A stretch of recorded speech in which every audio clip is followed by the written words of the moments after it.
What's up, Ryan? Hey, Court, how you doing? I'm Starting great, on man. time. Here we Yeah, go. long time no hangs. I look forward to my Mondays with you where we get to talk about cool things, man. I like it too, man. And it's we've gotten good feedback from the folks that have attended and they want more of it too. So I like we got a topic, but it's not super structured, so we kind of flow with the questions.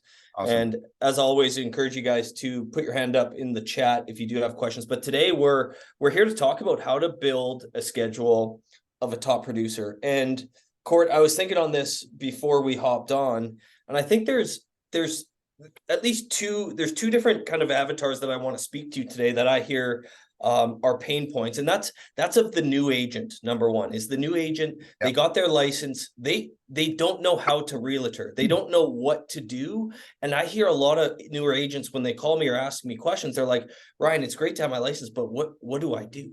Now And then what? I think later on in the hour, we can get to an agent that's more in production. Maybe they're doing 15, 25, 30 deals and how to maximize their time. But I think if we start with that new agent kind of avatar, if you will, that'd be probably the best spot.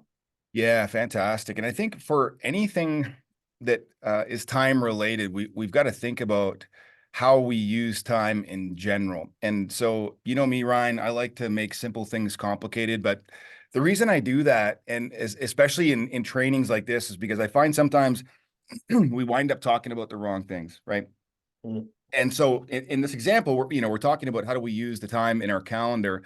But before we get to that, I want to just talk about the energy that we're bringing to that time. So often it's like, hey, how do I cram, 29 hours into 24? And it's more like, well, hey, how do you have great energy for the 4 hours that you work today? Mm. Like if you're only going to show up for an hour, how do you have the best possible energy to impact lives and achieve outcomes that you couldn't have achieved otherwise? And so, guys, listen, it's not complicated. It comes down to keeping your body healthy. You got this machine that you're working with. It's super complicated. I'm not a biologist, but essentially, like it needs air, right? It needs water, needs healthy food, right? You know, avoid alcohol. It's poisonous. Like, that's why you get a hangover. Like I love to drink, but not when I'm trying to be productive, right? Sleep lots, exercise, you got to exercise the machine to make it work. And then next thing you know, like you start saying better things, you start showing up with more energy and you start doing better work in those time slots that you've got. And Ryan, I just wanted to give you a shout out for anybody that's not following Ryan on social media, they should. Like you're a beast, man. Like the workouts that you do, like they're insane. So why don't you just tell people what you're doing right now just to level up a little bit?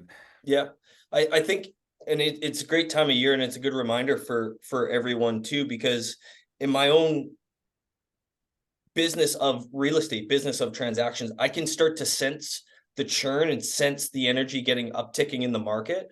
So I always want to think like, hey, am I mentally and physically ready for what's coming down the pipeline in a couple months? Right. And I know in a couple months, there's going to be a ton of paychecks up for grabs, a ton more than any time in the entire year. So I'm like, if I'm going to work hard and be dialed in mentally, physically, it's going to be this time of year because I know Yeah. there's a disproportionate amount of opportunity that's waiting for all of us in the springtime as well. And I like to think of it as everything works together. And for my workouts, I like to get to where I call it kind of stoking the fire. Like, how can I use this workout to energize me for the rest of the day? So I do a lot of like high intensity stuff, a lot of reps where my cardio is getting basically maxed out for as long as possible. And then I'm pushing myself beyond that threshold. I'm not a huge fan of lifting weights. I train not only for mental clarity, but also to compete in golf. So everything I do is always like, hey, is this going to help my longevity, help my golf game, Mhm. help my body be pliable? And knowing that it helps my real estate business as well, because I'm Yeah. showing up better. I'm getting exercise. I'm sweating. I'm going to bed earlier. I'm avoiding those toxic things just because I am reaching for things in my physical life. And that also takes mental clarity kind of to the next level too. So Yeah, I made a big change, as going back probably 8 or 10 years ago. And I just looked at it that way. I was like, listen, I'm trying to achieve more in my life. What do I have to do? And it was really about like inputs and outputs, changing thoughts, changing patterns, changing consumption habits, things like that. And it's been tremendously effective. So with all that aside, why don't we get into some time management things? Now, before we do that, of course, now we just need to talk about the things that we need to prioritize. Let's talk just about how you break apart your day, Ryan, because I think you've got a very simple, easy to understand model that not only applies to a new person getting into the industry, but it can apply to Mm, some other folks that are looking at doubling, tripling their business. But it also follows your energy, and I really like that about this approach. So why don't you talk people mm. through that? Love that. And this, whether I stumbled to this conclusion through the couple of years where I'm trying to sort through this stuff, but also I was a part-time agent for the first 3 years of being in production, and I could see very clearly in my mind, because I was aware of it, like, hey, the amount of time that I was investing into real estate didn't necessarily mean the amount of output that I wanted, because I see agents out there and other people in other industries, quote, working hard, spending, quote, lots of time and grinding, and they're Mhm. not getting the result that they wanted. So I'm thinking, okay, being a part-time agent, I had a full-time job. It's like, if I'm touching real estate, if I'm touching that silo of my life, how am I doing things that directly correlate to getting me closer to a relationship or a paycheck? And those two things need to be very closely intertwined together. So what I started doing is like, hey, anything that doesn't get me closer to a relationship, to a conversation, to revenue, if you will, I just didn't do it. And the more that I gave up, I'm like, well, I gave that up and nothing really bad happened. So Mhm. now being on the other side of it, obviously I don't have my job. I haven't had my job for a long time, but it's like I can easily do real estate in 4 hours a day, 4 days a week, and Yeah. still sell 70 houses. And for an agent out there that's running around like crazy, they can't pause and actually look at what they do in a day and compartmentalize, like, hey, doing this thing, is that getting me closer to that next deal, that next line of revenue, that next paycheck? And a lot of times the answer is no. So to answer your question, Court, what I like to do is I work on my business in the morning, whether that's making dials, okay, whether that's cleaning up some paperwork from the previous day, whether that's figuring out exactly what I'm going to be doing this week to flyer drop, for example, or strategize for my door knocking, whatever the case is, I'm doing that in the morning because my energy is at the highest amount in the mornings when I'm making dials. Just like these webinars, there's a reason we don't do these at 6 o'clock at night, because Yeah. neither of us would show up well. Now, Yep. if I have a showing at 6 o'clock tonight, I can get myself amped up to an appropriate level for that because I'm Right. face to face with someone. Right. But when we're voice to voice or screen to screen like we are, it's very tough to do if it's later in the day or way too early for that matter. Right. Yeah. Yeah. Good point, man. I love that. I was always the same way, dude. I had to get to the office super early because, my natural state of being, I mean, people think, oh, yeah, Court, you get up at 4, it's easy for you and all this stuff. And I'm like, no, it's actually not. It's brutal for me. Uh, I used to like to stay up till 4, drinking and partying. I was the last person to shut down parties all the time. So I switched that because I realized that I had more energy in the morning to be productive, to say better, smarter things, to be incentivized, motivated to see my dreams through. And as the day went on, I would just like opt to be lazier. And so I'm like, well, Mhm. listen, rather than like trying to change the makeup of my entire character, why don't I just flow with the energy that I've already got? Okay, maybe that changes over time, but like just do the hard shit first. Like it's not rocket science. That's what everybody says to do, anyways. And so I really did. I was like, okay, well, if I leave my workouts till the afternoon, I usually skip them, right? If my cardio is to be done at 7 o'clock at night, it literally will never happen. So I Mhm. get the stuff that's going to give me energy out of the way early. And then I make sure I'm starting work as early as humanly possible. Now, for me, I got kids I drop off at school, so I'm recording content by 8:30 in the morning. So I got 30 minutes of content recording. I get about 3 or 4 pieces recorded by quarter after, get them to the editor by that time, drive to the office, and get into our first meeting by 9:15. That's over. Into the work after that, prospecting, following up, seeing how things are going, like working on the business, making sure that Mhm. we've got that future business coming at us down the road. And your earlier point, Ryan, about some new agents that you and I coach and speak to, and certainly, with our team, we've seen hundreds of them over the years, and it's so common that it's kind of like this deer in headlights. Well, now what do I do, right? Mhm. What are the activities of a real estate agent? Now, the beauty of working with a coaching organization like ours or a team like ours is that we'll lay that all out for you. And so we can't just give you like blanket answers that's going to work for every single person, because there are different teams, different cities, different markets, different strategies, approaches, and desires of businesses that you would like to build. But in general, if you follow your energy and do the hardest work first, to Ryan's point, that's going to get you to paychecks fastest. If you just do that, you're going to be in great shape. Okay. Here's the stuff that's not going to do that. posting on your Facebook, or worse yet, scrolling your Facebook. And I'm not saying that you shouldn't do that, but I am saying that most people, when they pick up their phone, become consumers of social media content and not purveyors. And it's just really Mhm. hard. Like the algorithm's meant to suck you in, Super right? important. That's Yeah. a very important part. A lot of folks that I follow, they'll say that they do not consume social media. It's Mhm. crazy. Yeah, it's true. Like they're just posting content, right? They're not using it. A lot of times they're just recording it, giving it to somebody that posts it for them, right? So that's thing one. Thing two is ask yourself this next important question. And I think this is something that our friends here, Ryan, could stand to hear a little bit more about, because I know that you've done this a lot over the years, but I think it'd be cool to hear maybe two or three of your personal examples of things that you've given up. And I remember hearing this very early on from a mentor that I had in business who said, "Hey, Court, if you're looking at making $100 an hour in real estate, then why are you doing jobs that you can hire out for less than $25 an hour?" Now, you and I have since read a book that was really good that talked a bit more about Mhm. 33 being the sweet spot. But for me back in those days, it was a quarter of the time. And I did want to be a $100 an hour employee. And now we're looking at, numbers much bigger than that, Ryan, both of us. But, at what point do you start saying, hey, like I should not be doing this work. I should be giving this to somebody else who's not only more skilled, but who can do it more affordably so that I can go make 125 an hour, 150 hour, 500 an hour, whatever that number is. But would you talk us through kind of how that's been for you and maybe the top three things that you've done over the years, Ryan? You've been like, you know what? I'm just going to do this thing. I like doing it. I'm not even bad at it, but since I've let it go, it's really been transformational. Yeah, so I would even back that further up and be like, we have to remember why we got into this business in the first place. And without going down a rabbit hole too much, like I did not get into real estate to drive around town and do tasks. And that's what a lot of agents do. They will fill their day or the majority of their day with doing tasks Mhm. that could be offloaded to someone else. I got into real estate because I saw it as an opportunity to help people and to make more money.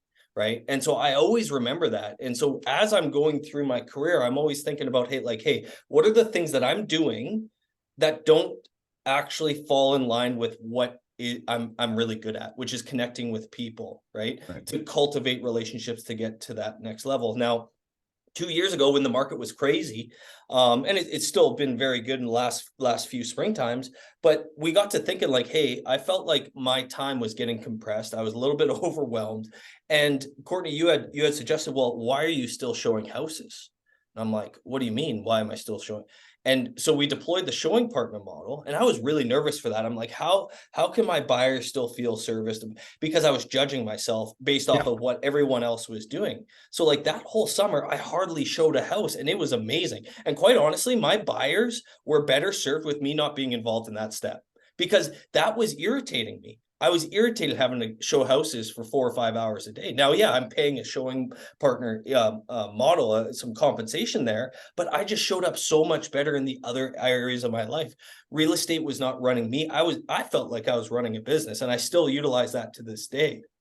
So that would be number one. Now, for a newer agent, obviously they don't have overflow to the point where they need a showing partner model, but there's other things that you can offload as well, like whether it's installing lock boxes, uploading listings. Like, guys, you could not pay me enough to upload a listing. It would make me so frustrated. So not only am I burning time, there's also another layer to that. Like, what does your mental energy cost you as well? And there's no tangible thing or no dollar amount you can put on that, but Hmm. like the last thing I want to do is spend 2 hours uploading a listing that's going to frustrate me and that's going to linger throughout the rest of my day, which Yeah. I think that is more than the dollar per hour thing that I'm paying for, in my opinion. I remember thinking at some point, and I don't know at what point I came to this realization, but I remember thinking like, how selfish am I with this potential in this market, with these opportunities, taking a job away from someone who could do this work at home, right? So take, for example, a virtual assistant or a single mom in your community that would love to do this job, would love to load listings, would love nothing more than, to be at home with her children and make $25 an hour doing this work as a massive opportunity where she didn't need to leave the home. Like, how selfish am I to steal this work from someone? And when I started thinking about that, I began looking around my business and my life and saying, man, like, what else am I doing that I suck at, that I don't like, that somebody else would love as a job and I could really appreciate that work? Together, we could build something special. Together, we could put money into our economy and and help one another out in doing so. And so to your point, Ryan, you're right. Like I showed up way better. I'm like marching into my meetings now. I got energy because I wasn't up till midnight the night before, pressing buttons, doing paperwork or whatever other kind of stuff that I'm terrible at. Somebody else got a job, somebody else got income, they're helping me out, and now I feel better and I'm making more money, like way more money, right? Love that. And also we have to think about our value proposition to our clients. And I like to ask agents like, hey, what's your ideal Google review? At the end of buying or selling with you, what would you like a Google review to be? And that's a really good exercise to go through because it gets clear on what your priorities are and what you are actually good at as an agent. And my Google review, ideal Google review, my end result is not like, hey, Ryan, you spent so many hours with me. We wrote 17 offers. It took us a year and a half to find a house. It was super stressful. I can't believe you navigated everything with me. For me, my ideal Google review is like, thanks, Ryan, you made that so easy. That's it. Like that's a value proposition that agents don't think about. How easy are we making it? How less stressful, knowing that stress is never going to be zero in a transaction? How are we making those road barriers into more speed bumps for our clients? And that's not by doing more. That's actually removing a bunch of crap from your schedule to where you can actually do what you're meant to do. And that's help people buy and sell real estate as easy as possible. There's like this kind of like philosophical conversation that comes up when you say that, because I know that there's a lot of agents out there, Ryan, that you and I've both worked with, and they exist in every market. And it's just part of the human condition. They have scarcity. They're worried that they're not enough, right? They fear that they don't have enough value to bring to the equation. And so they make it stressful, right? Like they create this drama and the trauma and the complexity in many cases on their own, over communicating and telling their clients information that are going to stress them out so that they can then, solve a problem. And all the time, like we're creating unnecessary stress in somebody else's life at a really important time. And there's a much more effective way of doing that through communicating and storytelling and just creating an easy transaction for people. Because at the end of the day, when you can do that and you can show that you have systems and processes, this isn't your first rodeo, you're worth every penny that you're paid. You don't have to create this drama to solve it to be worth something. It's the systems, it's the tools, it's the experience, expertise, all those things that you bring and that other top agents bring that make you so valuable. Yeah, absolutely. And also to prove this, it's like if I look at other agents in my market, they all do a varying degree of business, right? And being able to do transactions with these agents, I kind of get a little bit of a back end view of what's going on in their life. How easy are they to deal with, right? And there's a direct correlation, and I'm sure there's no study I could ever pull to prove this, but I feel it in my own business. When I'm dealing with agents, that there's a lot of friction, there's way too much communication, there's voicemails, there's text, there's emails. I can tell their clients stressed out. Those agents don't do that much business. The agents that are crushing it, the communication between me and them are very minimal. It's only when needed. I can tell that their client knows what's going on. I know my client knows what's going on. Everyone's in their lanes. Deals very rarely crash. And those agents are the one that are doing a disproportionate amount of market share. It's just facts. It's facts. Yeah. That's amazing, man. So let's get down to the nuts and bolts of talking about breaking apart the individual day. And I'll share a couple specific examples that have really helped me. For our more experienced agents on this call today, Ryan, it's going to seem kind of basic, but I eventually got to the point where I needed to start breaking my day down into 15-minute chunks. Now, that wasn't always the case, but I was notorious for underestimating the amount of time that tasks would take. Okay. Now, eventually I got that sorted out, but I will tell you that in the early part of scheduling, I think you just got to forgive yourself for the fact that you're probably not going to know how much time you got to allocate to things. And you probably have an unrealistic idea of how much you can accomplish in a given, 8, 10, 12-hour day, whatever that is. I know I certainly did. The next thing that you got to think about is not only what we've talked about before, okay, what's my top priorities, where do I block these things, but how much time do I have to give them on a given day? Is there traffic in your city? Is there something going on in your personal life? You've got to tend to something in your family, what have you. Do you need just a little bit of extra me time in there after a set of showings? When I first started doing this, I would stack like showings on showings on showings and leave no time for food, no time just to take a bathroom break, like none of that stuff. And so I had to learn just to say, okay, you know what? Yeah, 15 minutes in our cities generally for a showing will work. If I'm stacking four, that's 2 hours. I can generally do that. But if I want to live a half a life, give myself 2.5 hours and then I can rip through a Tim Hortons drive through at very least, or if I'm organized enough, eat my lunch in the car somewhere, which I often did. So remembering that, hey, you've got a life to live. Maybe you got to get groceries in the middle of the day. Maybe you got to pick up a prescription. Just block these things. And I'll tell you right now, like if you look in my calendar, I use these blocks that I call holds, and that's just generally my space to take a breath. So nobody will use my Calendly to book me. Gives me a chance to check my email, walk around the office, go outside, do whatever I want. But I block those times out, like just for me personally. I also put in time for my gym stuff. I want to remind myself the times that I've got to do those things. Everything up to and including the time that I've got to be home at the end of each day, the things that I'm going to do when I'm home. So that way, I'm just in the habit of putting stuff in. And that way, if somebody says to me, "Hey, Court, what are you doing this weekend? Do you want to get together?" I could literally look at my calendar, see what I'm doing, and if there's time, I'll block it. And if it's Saturday night from 6 till midnight, I'll put it in there. And I know a lot of people look at that and say, "Well, that's going to make you sound like a loser, Courtney, or you're overscheduled or whatever." But it's like, listen, time is our most valuable asset. The average man on this earth only gets 78 years. I don't know how much I'm going to get, right? But I do know that if I can use my time effectively, block it in 15-minute chunks, know exactly where I need to be, how long it's going to take me to get there, what I have to do when I get there to deliver maximum value to whoever it is that I'm going to be in front of in that moment, that I have the best chance of making the broadest impact possible and the best chance of living the best life possible. And then I know that when I get home at 5:30, hey, it's game over. I'm going to hang out with my kids. I know in my calendar tonight, no joke. I'll share this. Actually, this is kind of a good example. Who knew? So I was talking to my 7-year-old this morning. He's like, "Dad, can we play ball?" I'm like, "Bud, you know what? There's just not going to be enough time. Kids have crazy things." It was like, 8 o'clock in the morning. We're getting out the door in like 20 minutes. But he's like, "Well, maybe later on tonight." I was like, "Yeah, bud, let's put it in my calendar." So like legit, it says right there, like, go get boys, play ball outside. Like, I didn't want to forget that, right? But if I Mhm. didn't put it in my calendar, there's a decent chance that I would. And so just being in the habit of putting stuff in your calendar diligently makes a tremendous difference in your ability to remember things. And then finally, making sure that you never leave an appointment without scheduling your next appointment, because you'll forget. Hey, what did we talk about? Oh gosh, it's been 3 weeks and it was supposed to be a week or 2 days.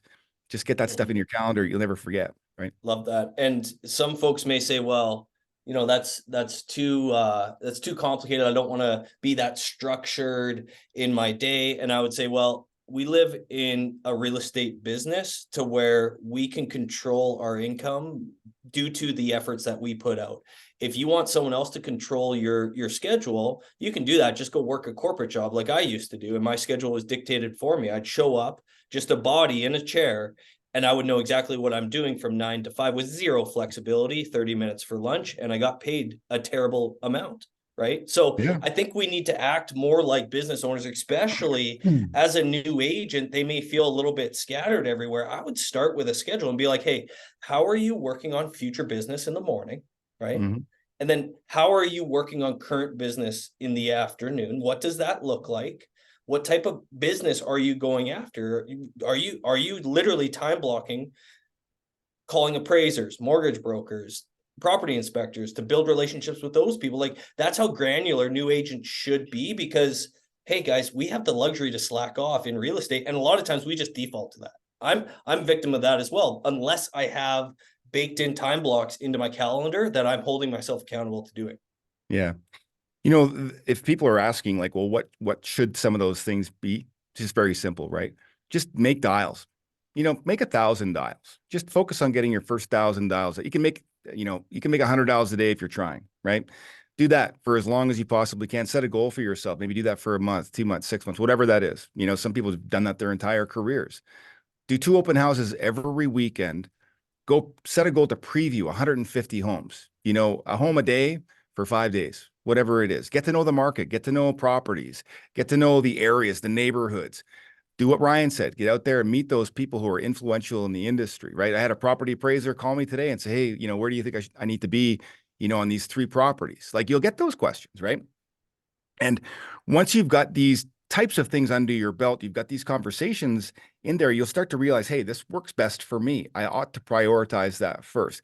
this thing, I don't really like it. It doesn't really work so well. It's not really congruent with the kind of business that I'm trying to build. I'm gonna let that go. Maybe I'll try something else.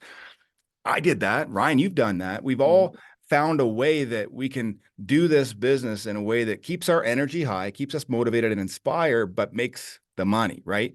And you can't really fool around with that too long because your burn rate is so high in this business. Like if you do that for 6 months, not making money, you're going to be out. So get yourself as close to those deals as possible.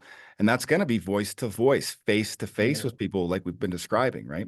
Yeah, it's so true. And you know, making dials, for example, let's just focus on that for a second, Court. Like a lot of new agents, especially if they're on a team, they'll have access to, a database of leads that you could dial forever. And they'll do it for a week and then call me and say, hey, it didn't work. I'm like, well, you got to be committed to this for a decent amount of time. I'm not saying years and years and years, but like there has to be some type of, I would call it like connection to your schedule, like you would have if you had a different job. Mhm. Like, not everything I do throughout my day do I love doing, but we have to think about it as a job sometimes, especially to get going. We have to hold ourselves accountable to a schedule. Mhm. And that's where there's going to be a tipping point. And you're going to start to see results. You're going to start to really feel like you're starting to churn out deals. Then you're off and running. Yeah, and you're either going to do it for yourself or do it for somebody else, Yeah. right? Hold a gun to your own head or have somebody else hold it to your head, right? So I love that, Ryan. So let's maybe switch gears and let's do some work around our more seasoned agents that are here that are say doing, 25, 30 deals a year that are wanting to get up to that 35, 55 range. Mm, Let's talk about some ways that they can effectively prioritize time, use a schedule, use a calendar to be more successful and more productive. love that. The first thing that I would do, and this is a pretty cool exercise, is I would do an audit of your days. Hmm. And to Courtney's point of 15-minute increments, this isn't so much about blocking it into your schedule. It's like, hey, if I take 2 weeks in my life, for 2 weeks, I'm going to detail what I do in every single 15-minute increment. And you will very quickly start to see where your dollar producing activities are and how much time you wasted. I love So that the exercise. yeah, the first step would be like, hey, just for a couple days, do it for 15-minute increments. Even if it's, at the end of the day, you write down, okay, what did I do from 9 to 9:15, 9:15 to 9:30? I ask agents to do this for a week. They call me within 2 or 3 days. They're like, I get it. Like I'm mercy, like I'm good. I understand this because they figure out how much time they actually waste. And the Right. next step to that, if you could make it through a week or two of doing this, is I would assign dollar signs to each one of those 15-minute increments. One Right. dollar, $1 sign would be like going to install a sign into a ground. $5 signs being like a listing appointment meeting. And then I would get rid of all the $1 and $2 signs. I'd Mhm. offload those as quickly as possible. Yeah. If you want to get really cool about that, one of the things that I did, and I did this exercise as well, as you know, Ryan, I looked at the stuff that I loved because as you get a little bit more established in your career, depending on where you're at, there can be things that are high dollar productive, but that you just really don't like doing, right? And so I broke those things down in just green and yellow. I'm like, I really like this high dollar productive activity, but I'm not crazy about this high dollar productive activity. And then you can more accurately follow your flow. So depending on where you're at in your career, how far down the road you are, have a look at those things as well. I know that for many agents that you and I speak with, Ryan, they're really just focused on, hey, like, how do I get there? I don't give a crap what that looks like, man. I'll eat dirt if that's what's required, if it's high dollar producing activities, right? Yeah, love that. And it is a case by case basis for everyone, but I like that kind of audit of your own schedule because that's everyone should be doing that, whether you're in real estate or not, in my opinion, because it's like, hey, when you actually write down all these things, you can pinpoint like I wasted 3 hours today. And in Mhm. my mind, I'm trying to compress everything into basically one time block to where I have a ton of time in the morning for myself and my family and a ton of time in the afternoon, ideally in summertime to go golfing, to hang out with family, go whatever the case is. And it's amazing what agents can actually get done in 3 or 4 hours a day. I promise you, if you actually conduct yourself in that manner. And now that will come with some friction, by the way, because maybe you aren't at the water cooler as much. Maybe you aren't as chummy in the office, hanging out with other agents. Maybe you're saying no to some quote networking events when really it's just a social hour to have some drinks. But in Yeah. my mind, I'm like, hey, remember what we're here for. Here's something that I noticed that would happen for me a lot, and it's interesting because once you start applying these things, you'll start doing a lot more business, and you'll just become more noticeable. And so I recall and I still get this lots now, like people just asking me out for random coffees, but no agenda, right? And I know they want something, right? Or random lunches, no agenda. And I'm like, man, like I just know that this isn't dollar productive activity. And I know there's going to be an ask in there somewhere, a little bit of coaching or whatever it is. And to your point, Ryan, like as much as I don't like being the guy that does that, I have to ask the question, like, who am I in this life for? Okay. And the truth is, I'm in this for me, we all are. I'm in this for my family. I'm in this for our team, our business, my business partner. And I'm in this for the clients that we serve. And then there's that outer sphere of people, in Mhm. our community, our colleagues, right? Kind of friends of friends of friends. And the truth is that the more you move down this road of efficiency, you start asking yourself these questions like, how much attention do I give to those people beyond those inner spheres? And it was a challenge for me. And Ryan, I know that it's been a challenge for you, like how much time I just don't have for that anymore, right? Like I just say no to everything.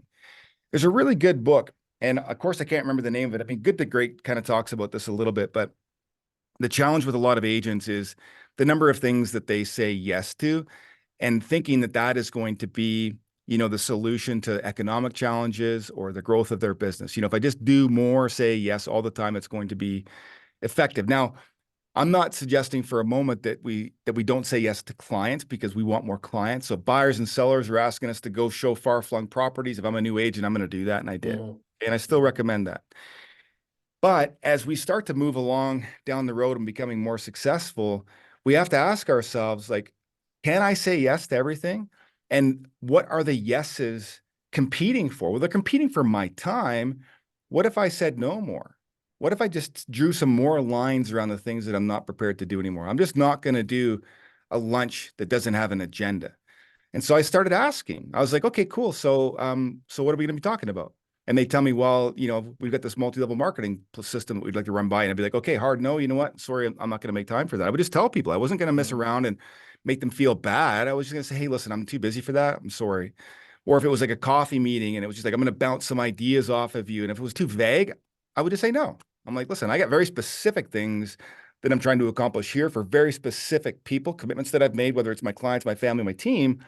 And this like vague thing over here, yeah, sorry. Like if you could tell me how it relates and I can make a decision about how it might dovetail with the other things that I'm working on, then yes, potentially. But no, if you don't really know what it's about, I mean, we're not talking friends. Of course, like we're going to Mhm. keep time for friends, family, and so forth. But a lot of that stuff will start to happen, and you have to be really careful because it'll eat up your time. And next thing you know, you're giving your time away to other folks that aren't going to pay you, right? Yeah. And we're all in this to grow our businesses. Yeah, and at the end of the day, like if for those of you attending this, if it sounds a little selfish, I would say, yeah, absolutely. It It is. does. It is. And to kind of double down on that, I want all of our listeners or viewers to think about, and this is something that's very, very forefront in my mind. I always ask myself, like, hey, just because this thing has been done this way for 100 years in real estate, does that mean it still has to? Does that mean I have to do it this way? And usually the answer is no, or at least there's not a good reason for me to do that. I have two examples of that currently. This happened over the weekend. I put a deal in place. I was on the listing side, and I got an offer. And there was three conditions on this offer, and I have it right in front of me right now. One of the conditions is due on the 17th, which is Saturday. The next condition is due on the 18th, which is Sunday. The final condition, financing, is due on the 25th, which is 2 Sundays from now, right? So it's funny, like agents will talk bad about the industry, about like, oh, it's so stressful. I work all the week, weekends all the time. I list a place on Friday and I'm slammed all. I'm like, well, do you actually have to do that? Do you have to list a property on Friday? Do you Mm, have to put all of your conditions on different dates and on the weekends? Well, no, you don't. It doesn't have any correlation to the end result, but you have to put the lens on it like, hey, just because it's been done like this before, do I feel like I need to do it just because that's the way it is? yeah. Or is there a better reason? I've got a great example of that too. I haven't thought of this for so long, man. When I get into the business, okay, the contracts that we used had all of the conditions caked to be due at 9 p.m. Like the time wasn't something that you could negotiate. It was just baked into the contract that it had to be 9 p.m. on whatever the condition day was. Hmm. I crossed them all out and I would like cross them out and make them noon, right? And then just whatever. If it was going to be the 15th, I would make it the 16th. No big Yeah. deal, right? And I remember agents coming back to me like, you can't do that. And I'm like, well, yeah, like the buyer's initialed it or the seller's initial or whatever. Like, sure we can. Everything in there's negotiable. And people would argue with me. I'm like, dude, like I don't want to work at 9 o'clock at night. Like I'm getting up at 4 in the morning. If I'm working on this till 9, that means 10. And now I'm skipping my workout because we couldn't agree to cross out a number. No, let's be Mhm. better, right? That's just like simple thinking, but like you gotta kind of just level up a little bit higher. It's not rocket Mhm. science. You're right, Ryan, but these are like the conventions that we're trying to challenge to be more effective and make more money, right? Love that. And on another way I think about this too is, there's always scary stats like 85% of agents don't make it to year 5, for example. That's the one that sticks into my brain. And I'm like, some agent could say, well, I don't want to get into that business because the stats just don't show that I'm going to make it. And to me, I'm like, well, if the stats are that heavily targeted towards people not making it, why don't I just look at what the majority of agents do and then just not do that? Like Right. it's very simple just to kind of shift your mind. So like if all these agents feel like they're stressed and feel like they're overwhelmed, and by year 5 they're like, get me out of this business. Well, there's obviously a better way to do it because the 80-20 rule applies, right? Yeah. 80% of business is done by 20% of agents in most markets. And we Yeah. just have to think about our jobs a little bit differently, in my opinion. So I think one of the other things that really served me really well too was to manage my stress better. Now, some of you may know this about me, some of you may not, but I was kind of a jerk to work with for quite a few years in the early part of my career. I would say the first 5 years probably. A lot to prove, really stressed. There's a reason why I'm here coaching you today. It's because I don't want you to do what I did. I don't want you to make enemies like I did. Okay. And I realized that, first of all, keeping up that pace, that way with that amount of attitude and kind of like tension, anxiety was going to kill me, but it wasn't going to enhance the relationships that I had with other agents. And it was going to make all my deals continually harder to do. And what I started realizing was that, you know what? I need to stop stressing about all the little things that come up with deals, and it seems like an easy thing to reflect on now, but I remember it being very difficult. So, for example, a client says they can't get their financing. And I remember like losing my mind thinking, oh, dear Lord, like this is going to be the end of the world. And now I've got to do all these things and my anxiety would peak and then I would do all this stuff. Or, somebody's asking for a change in possession or there's something came up, around, I don't know, possession day, whatever it is, there's always something going on at the deal, right? Or a buyer ghosts you, a seller, fires you, all that stuff. And I began thinking about it differently. And I just started thinking to myself, listen, this is all meant to be. Like 100% of this is the way that it needs to be in order for me to get to the next paycheck. So if I got to get fired to get that next listing, then let it be this one. Fantastic. mm, It's not to say that I would give up and not try to salvage deals or do any of the creative things that I would be willing to do to keep a buyer or a seller or to keep the relationship or to close a deal. That's not what I'm suggesting. But what I am suggesting is that I would just wear it less and I would just look at it like, hey, this is just a natural part of this business. And aren't I fortunate to be here right now because that puts me closer to the next deal, to the next client, to the next thing that I am seeking out. So great. I'm glad that this happened for me today. Thank you, universe, for delivering it to me now. Awesome. On to the next. Hey, mhm. 5 deals crashed today. Fantastic. Well, that's 5 that didn't need to crash over the next 5 weeks. Great that it all happened on one day. I can wipe the floor with them and move on. Like that philosophy just made it so much easier for me. And I can remember like my anxiety kind of just like leveling out so dramatically. And I don't want to say I turned into a Zen master, but I think I bought years of my life in terms of how I manage stress after I figured that out. Yeah, that's a good point. And if you look at any other high level, like I always equate things to sports too. Like a goalie that plays in the NHL, it'd be unrealistic for them to think that they're never going to get scored on or never lose a game. So like the quicker that they can get over that stuff, the more energy that they can put forth into the next one, right? Or same as golf. It's not like I expect always to play fantastic. Like that's not what we signed up for. So like I think of it the same way, Court. Like, yeah, it sucks to crash deals, but that's also just a part of being in this business and doing transactions. And selfishly, the other side of me is like, Ryan, when I get bothered, would I be this bothered if I had 6 more deals going on? Probably not. So like, let's just go do that. Yeah, I love that. I've heard you say that so many times, that, when there's stress or worry or, when an agent's not having a good time or things aren't going their way, you always ask that question, and it's true. Like, would that be a problem if there was 5 deals in the pipe right now, 5 closings this month? And the answer is generally no. Like, there's smiles all around in those circumstances.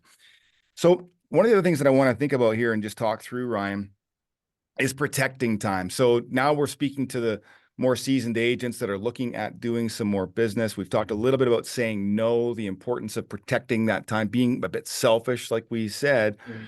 One of the strategies that you and I both used super effectively over the years, one is talking about the protected time blocks like they're appointments, right? Mm. So for example, if somebody asks me, hey, you'll use tonight as an example, hey, Court, I'd like to meet you tonight at, 5 o'clock so that we can go over this, big business proposal. Does that work for you? You know what? Sorry, I've got an appointment tonight at 5 o'clock. It's going to probably take me till about 8. By the time I finish up, that'll be kids and end of the day anyways. So what about this? I got some time tomorrow at noon or 2. Which one of those 2 times works best for you? So here's the thing. Y'all just saw my 5 o'clock appointment is playing ball with my kids. Okay. But here's the thing. I got this business person on the other side of the phone. They don't give a shit about my kids. They don't give a shit about me. They give a shit about them and what they're trying to accomplish. Now, I can't be in the habit of constantly throwing up roadblocks. Like if that's the thing that happens every time they need to meet me with me, the relationship is eventually going to end. So you don't get a lot, again, an unlimited number of those, but you do get some. I've got an appointment tonight. Just get in the habit of using that word. And then immediately as a part of that script, propose 2 times that work for you. Okay. So not only do you sound busy, you sound professional, but now you're in control of the conversation. So subliminally, what's happening there is now you've got extra authority because you've taken ownership of your time.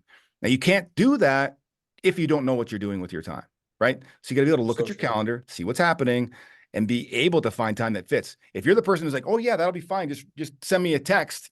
Well, I already know that you're not busy. Now I know that you don't keep a calendar. And now you're depending on me to remind you. I'm like, dude, I'm putting this shit in my calendar. That's the only way that I'm going to get there. I can't remember anything, right? So don't be that person. Be the busy person, be the organized one, and gain that bit of authority by conducting yourself with those scripts. I love that strategy. Yeah, no doubt. And if you guys are newer agents and you may say, well, I'm not that busy to begin with, I would say block your calendar accordingly so that your business is ready for when you get busy. Because a lot of agents do it the other way where they're like, that's when it becomes a disaster, right? They start to get busy and they don't have any framework or any foundation to build a business off of. And then their conversion is going to go down and they're going to lose paychecks because of that. So in my mind, I'm like, is my business ready for the next level of growth? Yeah. And we always need to be ready mentally, physically, and also tools, systems, etc., scheduling. We need to be ready for that stuff. Of course we do. We have to honor our families. I mean, at the end of the day, for those of us that have families and want to keep it that way, you have to put those people first. And so we've got those people blocked out in our calendars. I remember being, chatting with Mel, my wife, talking about, okay, what nights am I going to be home? What days am I taking off on the weekend? What hours will I work on the weekend? What vacations are we taking? I mean, you can look through my calendar now and you'll see literally every single thing that I'm doing that I know about for the rest of the year and into the future, because there's some things that are so far scheduled, right? Mm-hmm. When you do that, you can have that level of professionalism when you're speaking to people that just gives them a sense of confidence. Like, think about what this means when you're speaking to someone who's looking at interviewing agents or hiring you. Well, now you're a person who's got themselves together. You've got a schedule and you've got this script that you now use, but you just sound like a person who deserves the business more. And so when considering yourself against, the other competitors that they're talking to, not only do they know you, like you, and trust you, but they can believe that you're already busy and you're fitting them in. And here's the beauty of that. Once people start understanding that you're a busy professional, they actually expect less of you. Mm-hmm. It's crazy. I thought it would be the other way around. Like, I remember being kind of like a lackey realtor trying to be available for everybody. And I got abused, man. Like, I'd have people call me up Friday night, 7 o'clock, tell me they want to go see properties at 7:15, like crazy stuff. Yep. Right. And then as soon as I got busy and told people that, the scripts that I'm using now and many more that I can't think of right now, people say, oh, you just call me back when you're free. Hey, no worries. I know you're busy. Let's just do that on Saturday, or let's do it on Friday, or what works for you, Courtney? And I'm like, they'll say, sorry to bother you so late, right? Right. Yeah. And you're like, yeah, that's right. I mean, of course I'm super polite about it. No, not at all. But it's just the difference, right? It's in the way that you carry yourself and the way that you use this language and these scripts and dialogues. It just makes such a tremendous difference. And it seems like I know we coach it, but it often takes years for people to adopt that. And I'm just like, listen, just steal the words now.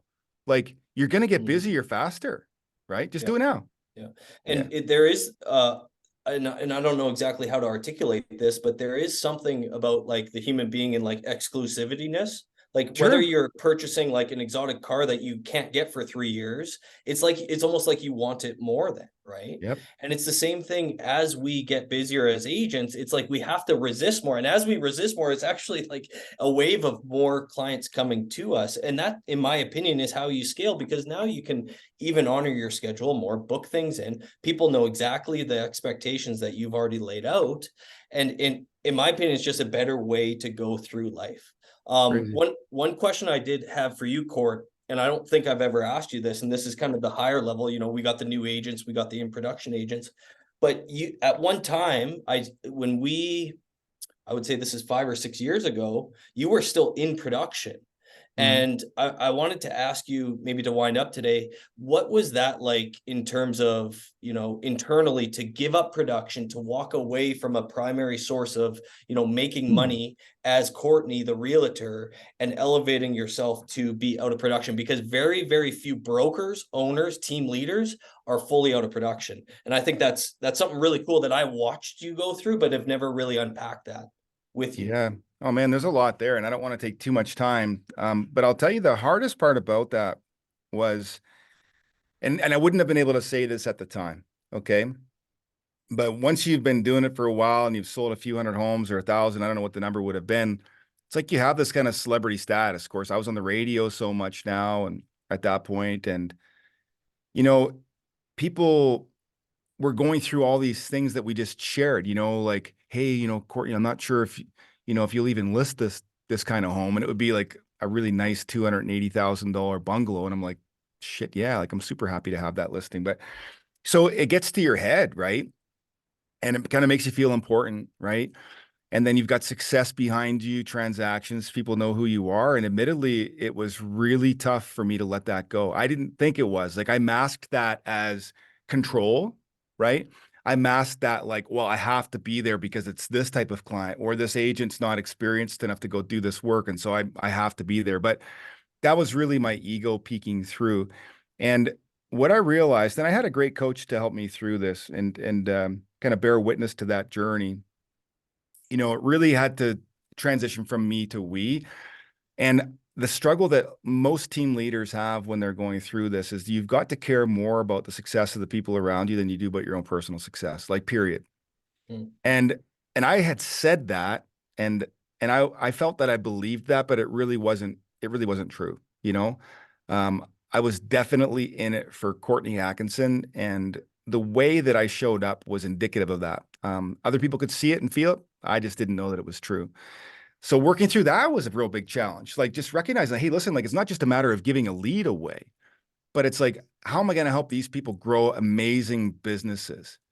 And then, as you know, Ryan, it took a few more years before I got my face off the signs and before I kind of like stepped further back. And, so I think all of these things are just like incremental changes, but um, presuming that you've got the financial model, with your compensation structure and so forth, presuming that you've got leads and systems and accountability and all those things in place, then one of the biggest challenges in my view is still just being able to kind of slowly but surely kind of step into the background and just lift others up in building really, really big businesses without you Mhm. there, And so I would say that was a real big kind of change in identity more than anything. Yeah, I love that. Because even getting licensed, I had sat down with some brokers, and I always thought, not being in the business, I didn't really know anything about real estate 7, 8 years ago. And I would sit down with other brokers, and I thought they like own the brokerage and like they'd be like a manager, but then they would start talking about the deals that they're doing. And I always thought, like, being outside the industry looking in, I'm like, why are you doing deals if you are about the agents? Like, I want those deals. Like, you own the place. So I always thought it was kind of strange how other brokers operated their own business, but that's besides the point. But I think it's super cool and admirable of you to step out of production like that, because you're really buying back your time as well, right? It's the same as like me when I gave up my corporate job. I was so scared to do that because I tied in that with like some status. right? People always thought it was like a noble job. And then once I was able to give that up, I felt so good. And I'm like, I should have done that years ago, right? So it's interesting how there's a dynamic there. But Well, we can talk a bit more. I mean, we got to wind it up here in a couple of minutes, but there's another transition happening now, and I think like I'm not unlike a lot of people. I had ADHD. I just found out a couple of years, well, I guess last year maybe, and it turns out that I get bored easily, and I knew that. I'm pretty unmanageable when it comes to having bosses and stuff. So with my particular brain, like I was never going to be a great employee. So so thankful that I got into this business. But I did find that I got bored easy. I did find that I only had a couple skills. Like, Ryan, you're like a way better realtor than I ever was. You're way more organized with time. So that's, and I'm really good at time, but like you gotta talk to Ryan. Like if you need help managing time, by the way, like just get on a call with Ryan. He's going to give you a link after to hook up with him on a free call. Um, but now I'm at the stage where it's like, okay, great. Well, we've got such leadership in place on the team now. Like I'm looking at some of these other things where I can spend some time being more challenged, creating more opportunities, finding ways that I can give back that I couldn't before through speaking, through coaching, through building other companies and other partnerships with people. And so, building a team doesn't have to be the end of the road either, right? I mean, you can do lots and lots of things once you've deleveraged from a team even. It all starts with knowing the value of your time and being able to leverage out of pieces of transactions, and then you just build on that over time. that's one of the best things that I love about real estate is there's always another level if you're aware enough in your own business to at least identify the Mhm. opportunities, Yeah. right? And I think that's so cool. That's why I love this business. I didn't know that about this industry until I got into it, and admittedly, that's why I love it. Like whether it's coaching or whether it's like, hey, how do I do this amount of deals with less time? Like that gets me Mhm. fired up too. You won't be selling real estate in 3 years. Maybe it's 2 years. I mean, you'll be full-time coaching, speaking in that time frame. And like, you know, that's just the trajectory that you've been on, right? And it'll happen for you way faster than it ever happened for me because you're just the guy that's so efficient that scales so quickly, right? So kudos to you for doing that. Yeah, appreciate that. Guys, I put up a link, little discovery call with me.